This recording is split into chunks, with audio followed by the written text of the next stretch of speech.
ازيكم حبايبي؟ عاملين ايه؟ يا رب تكونوا بخير. فيديو جديد معاكم النهارده ان شاء الله يعجبكم. طبعا قبل ما نبدأ اي حاجة ما تنسيش تحطي لي اللايك الجميل بتاعك وتشتركي في القناة لو اول مرة تشوفيني، وتفعلي زر الجرس عشان يوصلك كل جديد. فيديو النهارده طبعا ايه احنا بادئينه كده ايه. مش هقولك بقى الصبح ولا اي حاجة ونشاط، احنا النهارده بادئين الفيديو زي ما انتي هتشوفي دلوقتي كده، داخلين على الريسبشن. وطبعا انا مبسوطة جدا لان دي اخر حاجة عندي في الشقة. طبعا هنعملها مع بعض كده علشان يكون كده خلصنا مع بعض تنظيفات استعدادا للشهر الكريم. كل سنة وانتم طيبين ويعود علينا الايام بخير كده. زي ما انتم شايفين بصوا كده منظر الريسبشن قبل ما اشيل اي حاجة. طبعا انا هشيل السجاد الكبير ده كله عشان طبعا ايه، هفرش بقى السجاد تاني، وفي نفس الوقت ده هيروح للمغسلة. وفي نفس الوقت كمان هنعمل شوية تغييرات برضو في الريسبشن، وهنغير برضو هنشيل الستاير وهننضف بقى التنظيفة بتاعتنا العميقة. زي ما انتوا شايفين بصوا دي الستارة، يعني عايزة اقول لكم يعني مطربة خالص، بس طبعا هي مش باينة قوي يعني. فهو الريسبشن بيبقى ما فيهوش اي حاجة، بس يعني ايه احنا هنعمل شوية تظبيطات كده وهنشيل السجاد وهننفض الانتريه. فزي ما انتي شايفة كده يعني هو ايه، سبته للاخر علشان يعني ان هو ما فيهوش يعني شغل ايه كتير. هنشيل طبعا السجاد دوت. انا طبعا السجاد الكبير ده انا بفرشه في الشتاء عشان طبعا يداري يعني قدر المستطاع شوية من الأرضية علشان طبعا السقعة. بس طبعا زي ما انتوا شايفين أجزاء بسيطة هي اللي باينة. بدأت أول حاجة أعملها إن أنا هلم المفارش الأول كلها كده عشان طبعا إيه أشغل الغسالة، لأني وأنا شغالة كده أشغل الغسالة عشان إيه إنجازا يعني الوقت. وبرضو إيه طلعت كده شلت الستاير عشان زي ما قلت لكم طبعا ايه، هحط طبعا ستائر تانية نضيفة وهنضف بس طبعا الازاز بتاع البلكونة كله. اهو كده بلم كل المفارش. وطبعا طالما هشيل الارض فبشيل اي حاجة زي فازات تحف اي حاجة مثلا انا قلقانة عليها عشان ما تتكسرش طبعا. فبشيلها كده على جنب كده واحط لها جنب لغاية لما ايه اجي افرش، برجع كل حاجة مكانها. بس طالما انا شايلة الارض فبشيل الحاجة دي كلها ايه بجمعها في مكان واحد. بصوا بقى عايزة اقول لكم بقى ايه السجاد اللي هو دوت. طبعا انا وانا بشيل انا كنت قايله ان انا هوديه، يعني انا كنت قايله ان انا هيتغسل السجاد الكبير ده، انا بوديه المغسله عشان طبعا ما عنديش مكان ان انا اغسل ايه في السجاد الكبير ده. فرحت قايله لقيته نضيف صراحه، لان انا عندي الريسبشن بعيده عن الرجل كمان و... ويعني مش بنطلع فيه كتير. فلقيت ان السجاد نضيف مش مستاهله ان انا طبعا اغسله ولا حاجه. فقلت طب هعمله على الناشف. هعمل ايه ان انا اشفطه كده بالمكنسه الاول، انضفه كده بالمكنسه كويس، وبعد كده ايه اعمله بقى ايه بخلطه كده. هعمله كده بخلطه على الناشف، وبعد كده اشيله مكانه واطلع طبعا ايه السجاد التاني. زي ما انتوا شايفين كده. طبعا ايه بنتي بقى بتساعدني، سيلا بقى ايه النهارده كانت ايه عماله تساعدني في شيل السجاد، برفع لها الحاجات وكده. طبعا لميته دلوقتي كده ايه حطيته على جنب. قلت عشان ايه انضف بقى الصالون طبعا زي ما انتوا شايفين كده. طبعا انا عايزه اقول لكم هو مش ما فيش بهدله ولا اي حاجه، بس هي يعني ايه تنفيضه كده اهوت علشان طبعا زي ما قلت لكم هنا الريسبشن يعني مش بيت، يعني ساعات مثلا اطلع انشر افتح بس هوي يا دوبك مثلا نقعدوا شويه لو قعدنا ولا حاجه. بس احنا طبعا ايه كل قعدتنا طبعا ايه في اوضه المعيشه، فعشان كده احنا ايه بره ما بيبقاش يعني الدنيا فيها حاجه، يعني ما فيهاش شغل كتير. اهو كده زي ما انتوا شايفين كده بشيل بقى كل حاجة وانضفها، وبعد كده برجعها ايه تاني. واخده جزء وجزء برضو في الريسبشن عشان ما ينفعش برضو ايه اشتغل مرة واحدة. زي ما انتوا شايفين كده بصوا يعني دولت بقى ايه في رجليا عيالي كده، يعني في رجليا كده هوت وانا بنضف. طبعا انا كنت بنضف ايه اي تنفيضه كنت بعملها بحب اشتغل الصبح وهم في المدرسه عشان ايه اعرف اشتغل والم الدنيا قويمك. بس الحظ بقى طبعا ان المره دي اشتغلت بالليل لاني كنت تعبانه جدا فما كنتش قادرة، بس طبعا اضطريت ان انا لازم اقوم، لاني كانت دي اخر بقى مرحلة معايا في التنظيف، ولازم اشيل كل حاجة وانضف الريسبشن واغير الشكل اللي انا عايزاه، علشان ايه؟ احس ان انا مرتاحة زي ما انتوا شايفين كده. وبعدين لو كنت كمان سبت السجاد يعني عقبال ما فقتله وجيت نضفت، فكان طبعا هيتمرمط جامد. فقلت بقى على ايه، خلينا بقى اشيل زي ما انتوا شايفين كده. فهم بقى كانوا على طول ايه معايا. بصوا دي انا عايزه اقول لكم، دي كسوه حطاها كانت على ايد عاملاها كده كسوه كده على الايد بتاعه الانتريه، جميله جدا، بتحافظ على الانتريه. يعني احنا ممكن تعمليها على الركنه كمان، بتبقى حلوه قوي، بتحافظ على الايد بتاعه الانتريه. شلتها كده هو زي ما انتوا شايفين، ونفضت الدنيا، وقلت بقى لما ارجع كده. بصوا رايحين جايين معايا. طبعا انا عارفة طبعا الشغل بتاع الصبح بيبقى فيه انجاز وكل حاجة، بس احنا الحمد لله على كل شيء طبعا، لان انا كنت تعبانة جدا، بس يعني ايه، الحمد لله يعني ان انا قدرت ايه، لميت الدنيا برضو. اهو كده بصوا زي ما انتوا شايفين، انا ماشية جزء جزء، مش كله مرة واحدة.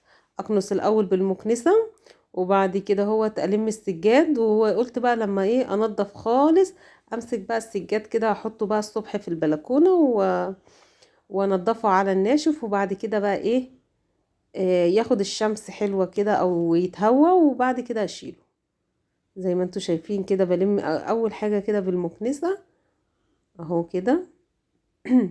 هنعمل النقلة بقى طبعا، يعني هنعكس مكان السفرة كده، هنحط الانتريه اللي هو الصغير ده، وبعد كده ايه، نحط السفرة في النص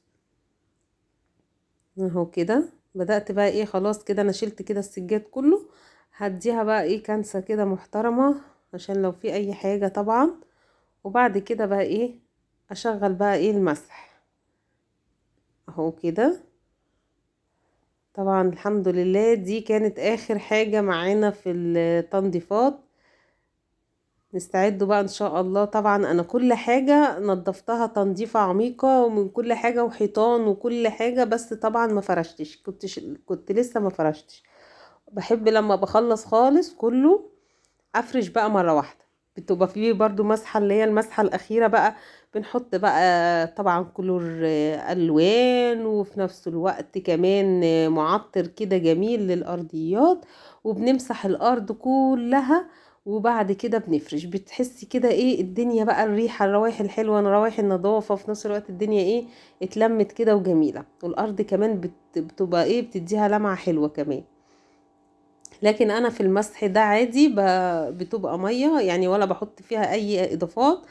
بمسح عادي المسحة كده، لاني طبعا ايه، انا عارفة ان انا قبل ما هفرش لازم همسح المسحة اللي هي الاخيرة بقى.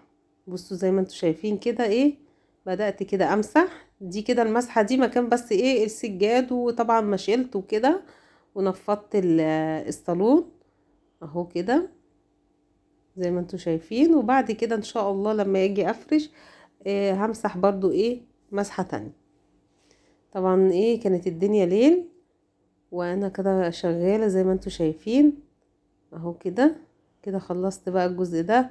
هبدأ بقى ايه امسك الحيطان. عايزة اقول لكم المساحة دي جميلة جدا، بالذات في مسح الحيطان زي ما انتوا شايفين كده، بتنجز معايا صراحة اهو. كنت الاول بستخدم سلم وافضل طالعة نازلة، فدي وفرت عليا صراحة مجهود برضو. بصوا كده لازم امسح لازم الحيطان كلها عندي تتمسح، لان انتوا طبعا عارفين ان انا عندي ولاد صغيرين رايحين جايين، ايديهم فيهم حاجة، ممكن حاجة انا ما اشوفهاش، مسكوا الحيطة وانا مش شايفاهم. فلازم ايه، أأكد كده ان انا لازم امسح الحيطان كلها. اهو كده خلاص كده لميت الدنيا.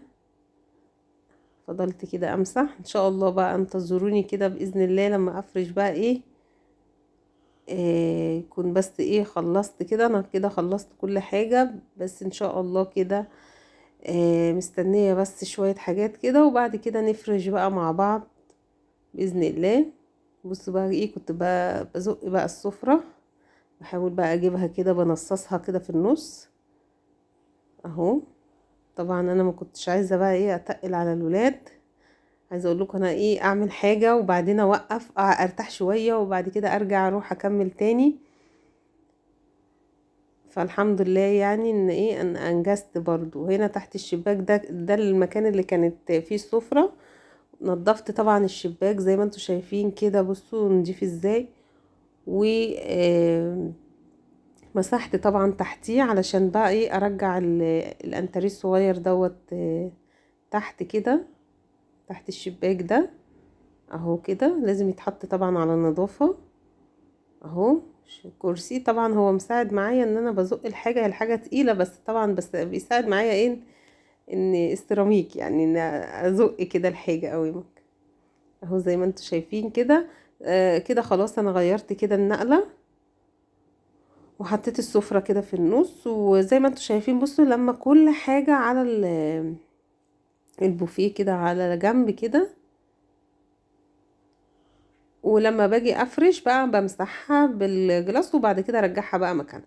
بصوا بقى دي الايد، بصوا بتتلبس ازاي في الايد بتاعت الانتريه، بتحافظ عليها وبتخليه زي الفل.